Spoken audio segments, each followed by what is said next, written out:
यवतमाळ शहरातून एक धक्कादायक बातमी समोर येत आहे। सामाजिक आंदोलन उभे करणाऱ्या कार्यकर्त्याला जीवे मारण्याची धमकी दिल्याचा गंभीर प्रकार समोर आला आहे। राजलक्ष्मी पीडित संघर्ष समितीचे अध्यक्ष नरेंद्र लांजेवार यांनी अवधूतवाडी पोलीस स्टेशनमध्ये तक्रार दाखल केली आहे। 9 फेब्रुवारी 2026 रोजी सकाळी स्मॅश बॅडमिंटन क्लबवरून घरी जात असताना आर्नी रोडवरील शिव मार्बल जवळ 4 अनोळखी व्यक्तींनी त्यांना अडवले। Rajlakshmi multistate cooperative credit society विरोधातील आंदोलन तत्काळ मागे घ्या, अन्यथा जान से हात धो बैठोगे अशी थेट धमकी देण्याचा आरोप आहे। तक्रारीनुसार त्यातील एक जण चाकूशी खेळत होता। दरम्यान जवळ राहणारे योगेंद्र खंदाडे बाहेर आल्याने संशयित घटनास्थळावरून पळून गेले। लांजेवार यांनी भविष्यात जीवितास धोका झाल्यास काही व्यक्ती आणि संबंधित सोसायटीच्या संचालक मंडळात जबाबदार धरण्याचा उल्लेख तक्रारीत केला आहे।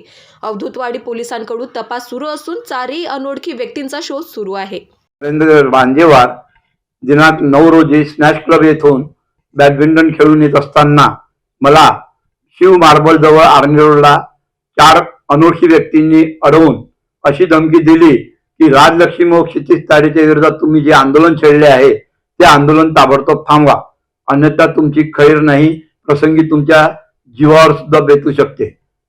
या प्रसंगाची तक्रार मी माननीय जिल्हाधिकारी, माननीय जिल्हा पोलीस अधीक्षक आणि अवधूतवाडी पोलीस स्टेशनला दिलेली आहे, परंतु अजूनपर्यंत याच्यावर कारवाई न झाल्यामुळे मला घरातून बाहेर पडताना भीती वाटत आहे।